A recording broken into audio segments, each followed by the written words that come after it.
Well, here's a quick story that'll make you smile if you haven't been smiling already today. Mr. Finkel had wronged his buddy Shapiro. And so Finkel went to see his rabbi and said, "Rabbi, what should I do?" "Well, you should say you're sorry," said the rabbi. Finkel knew it was the right thing to do, but every time he got up the nerve to apologize, he just couldn't bring himself to do it. So he went to the rabbi again and said, "Listen, Rabbi, I got a question for you. Do I have to say I'm sorry in person? What if I just call him up? Can I say I'm sorry to him over the phone?" Modern question. The rabbi nodded. Of course. Sorry is sorry, even if it's over the phone. So Finkel calls Shapiro on the phone. Shapiro, no caller ID, answers. Finkel says, "Hello, is this Abramson?" Shapiro says, "Nah, you got the wrong number." To which Finkel says, "Oh, I'm sorry."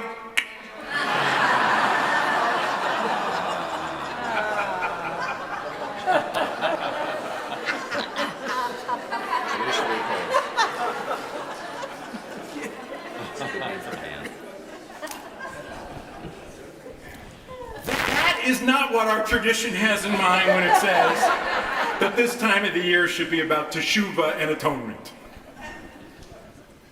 Our tradition envisions us taking matters to heart. So before I say anything else, and this is a serious point, I want to say to you the people who mean the most to me, I'll use the Hebrew word slicha. That's the Hebrew word for I'm sorry, slicha. I'll admit that I have made it a practice now to say what I'm about to say to our temple in public and to do so every year. Slicha. These words, and they're almost exactly the same every year, they bear repeating because unlike that story about Finkel, I mean what I say. These words come from the bottom of my heart. Despite my best efforts, I acknowledge that I have done wrong, that I've offended, I've disappointed, I've not come through for you, I've even hurt you. I apologize because I care about you. I will not make any excuses. I am truly sorry. I honestly hope that these words do not ring hollow. I mean this sincerely, and I say these words from my heart. Maybe you've told me what I did wrong this past year or in prior years. I will endeavor to grow and change, to do the tshuva, so that I act or speak differently next time. I may also not be aware of how I wronged you. Try as I might, I don't pick up on all clues. Come talk to me directly.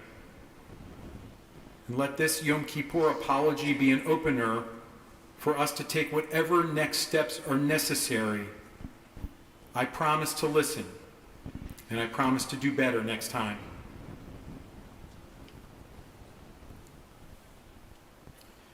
Friends, there's a scene towards the start of the Torah. I want to talk about this morning because I think it speaks to where we are as a Jewish people these days. The story is a familiar one. It happens during the time of the Garden of Eden.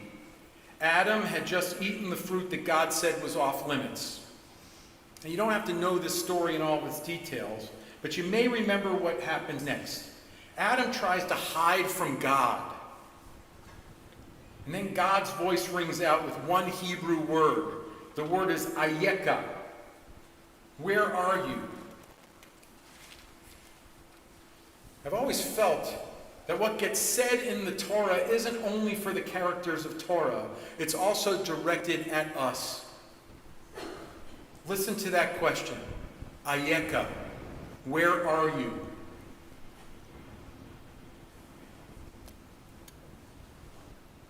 I'm really glad that you're here. That question's been a scary one recently. Where are you? I just want to take the story that unfolded in Western North Carolina and in other places. Where are you? That was a question that a lot of us were wondering when we couldn't find our friends or our family. And then when we started to hear from them, many of us experienced relief. Yet we also know that there was significant destruction and pain. It's been amazing to watch the response. This time is so different than what happened during Hurricane Katrina that some of us remember. But sadly, like Katrina, many lives and significant property were destroyed. It will also take years to rebuild. Thankfully, many are answering the Ayeka call, where are you? And they're doing so speedily, and they're doing so meaningfully. Please also, if you have yet to bring tzedakah for that effort or to be in touch with our federation, please do so and do so generally. And if you have yet to bring food and tzedakah, this is your reminder. The truck will be outside all day. So many turn our way with that question, Ayeka, where are you when we're needy? And today, as many of us refrain from food and drink, we are extra sensitive. We should be extra giving. Let's be sure to carry that forward on days also that aren't called Yom Kippur. Ayeka is also important in the wake of October 7th. The other night when Greensboro's Jewish community gathered here for the October 7th memorial, I spoke for a moment about where I was when I heard the news about October 7th. I asked people to remember where they were when they first heard the news. Where were you at that time? What were you doing? This is going to be one of those moments that we remember, like my mom remembered when Kennedy was assassinated. And for Israelis, that question, Ayeka, that question is so much closer. Where are you? That was a life or death question for many. Those under attack asked that same question over and over again, but it was so much different. They were asking, they were pleading with the army, Ayeka, where are you? Where are those that were expected to be there as the attacks were happening, to fight back and to help? Painful reading those questions and hearing that over and over again. You may have seen that Israel's President Isaac Herzog, goes by the nickname Bougie. Isaac Herzog addressed the country just over the past couple days in between Rosh Hashanah and Yom Kippur. He stood in front of the country and did a vidui, a confessional, just like we do on Yom Kippur. The President of Israel expressed his regret, his true apology, that Israel's borders and so many within Israel were left abandoned and were attacked. That's not all he expressed regret for. But he said it full-heartedly in front of a nation that needed to hear it. And then again that day, and since so many people didn't even need to hear the question, Ayeka, they didn't need to hear, where are you? They just showed up. They grabbed what they could and they came to help. The stories of heroism are quite moving. They could fill an entire Torah. Like the story of IDF General Noam Tibon, who on October 7th left his home in central Israel. He didn't run away. He headed towards the south, saving lives and joining soldiers in battles on the way until he was able to reach his son, who had called out to him, Ayeka. He was able to reach him and his family in the border community of Nahal Oz. His story will surely be told and retold as part of the ongoing saga of our people. One place it appears is in a new English language children's book chronicling 71 such stories called The Hero of October 7th. That book needs to be in our library. Ayeka. It was written, by the way, with the aid of children trauma specialists. Children need to know in difficult times that their Ayeka will be answered. And that whatever happens in difficult times, they can turn to people who can help. Our tradition tells us that we need to be ready to answer that Garden of Eden question, Ayeka. Where are you? One way to do so is with one simple Hebrew word. You may know it. The word is hineni. I am here. I'm here just as you expected. A few years ago, a story came to me of a congregant who had had a heart attack as Rosh Hashanah was about to begin. He was rushed to the hospital. He had an emergency surgery. When he came to, the cardiologist came in to check on him. And the patient knew the cardiologist not only from his regular office visits, but also because the doctor was a member of the same congregation. "Doc, it's Rosh Hashanah. Shouldn't you be at services? What are you doing here?" And without missing a beat, the doctor replied to the patient, "My friend, I'm here saving your life." Ayeka.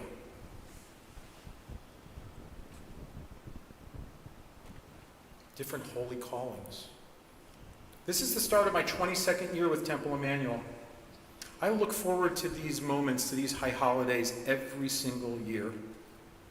This year I needed them more than ever. Maybe you can relate. Just walking around, meeting some for the first time, reconnecting with so many others, the hugs, and that question, Ayeka, was very real. It wasn't, by the way, the judgy, "So, where you been?" Rather, it was, "Ayeka, catch me up on where you've been lately." Or, "Ayeka, where are you in from?" Or maybe for a newcomer, "Ayeka, what brings you here?" This first type of Ayeka, right, is a question of physical presence. And this really matters. I saw a Yom Kippur al-Chet list of what we need to say "I'm sorry" for. And the text includes many lapses of presence.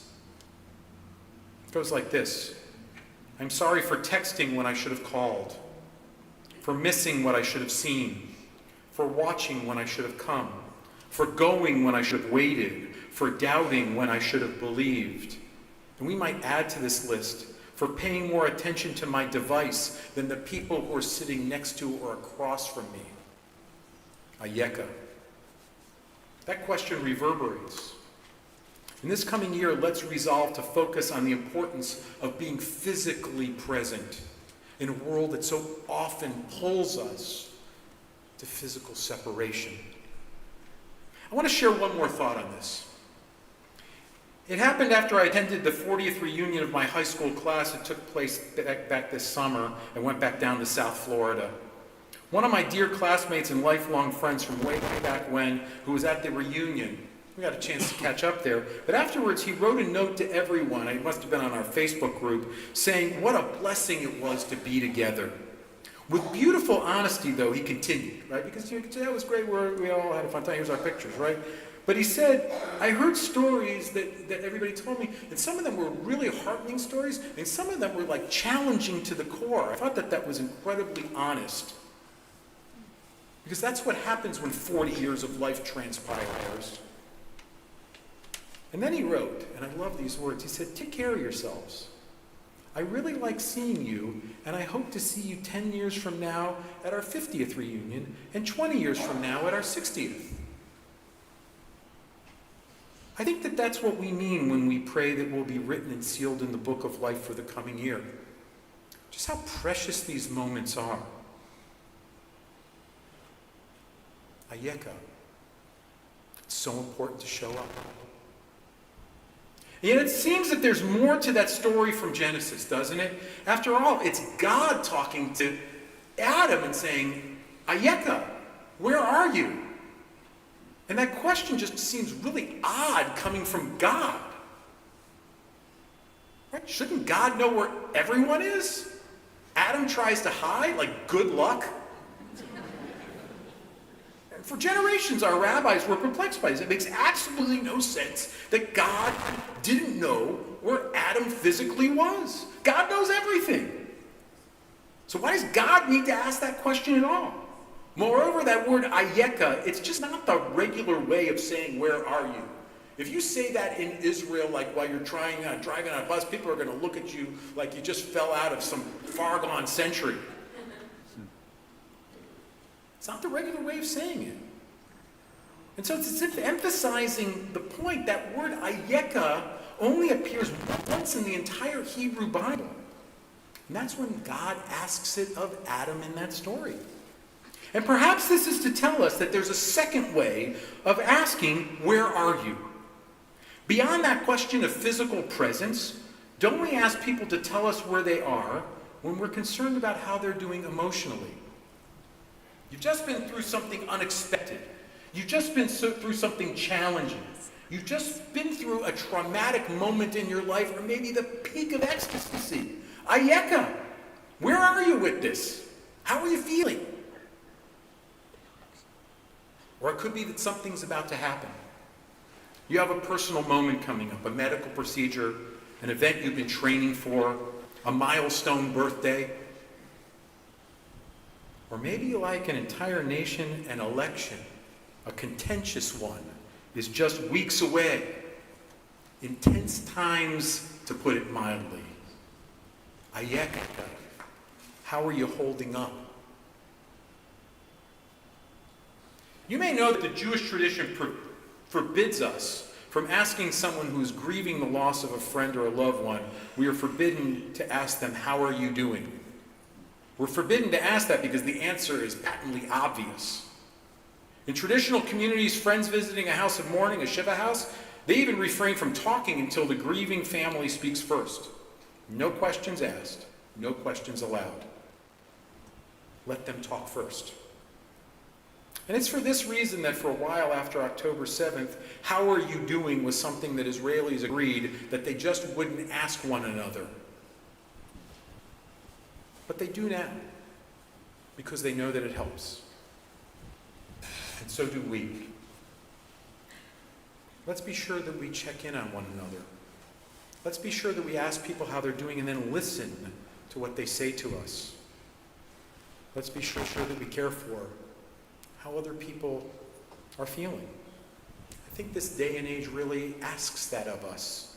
And this day of Yom Kippur draws us to that sensitivity.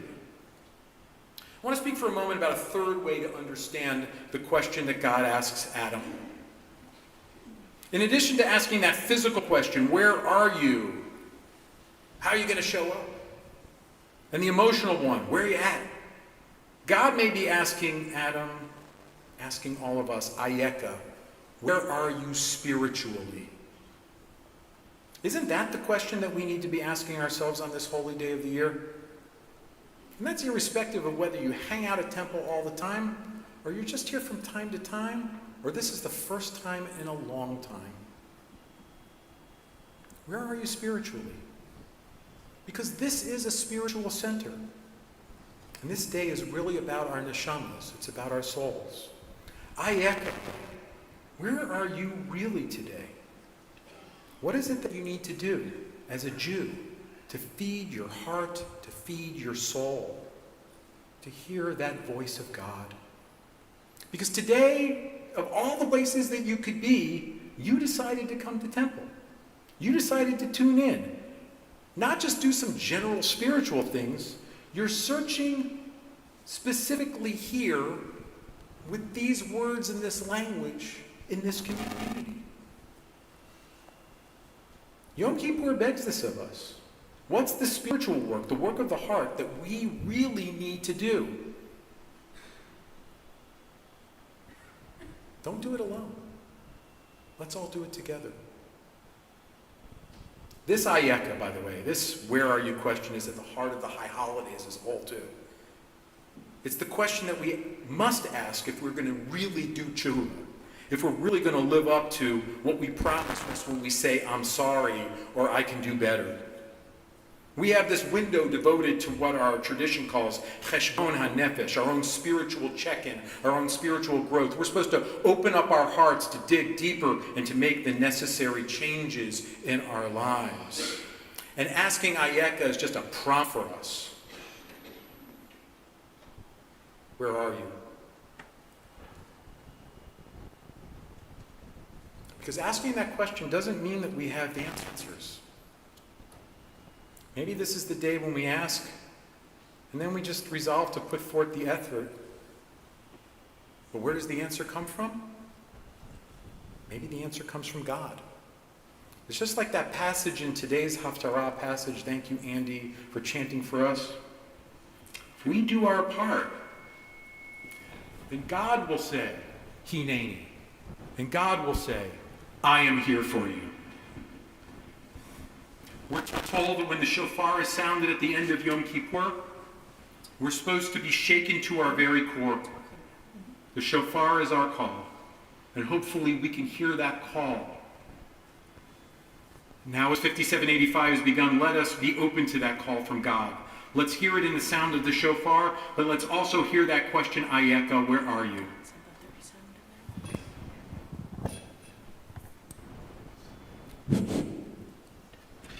Because when that question comes, let's respond with a resounding Hineni. I'm here, and I'm ready. When we're asked to respond to the needs of others, let us answer, Hineni, I'm here, and I'm ready to do my part. When we're asked to be our higher selves, let's answer, Hineni, I am here, and I'm ready to be there, and to be there to do my part. And when we're called by God in community, let our answer be a spiritual one, Hineni, I am here and ready and for body, mind, and spirit, to do more to connect, to pray more, to be more, as a Jew in this holy congregation and in this world that solely needs our presence. Friends, I hope that these words resonate for you, and I hope that they will guide our actions, and I pray that each of us will be inscribed for blessing in the book of life. Together, let's all say, Amen. Amen.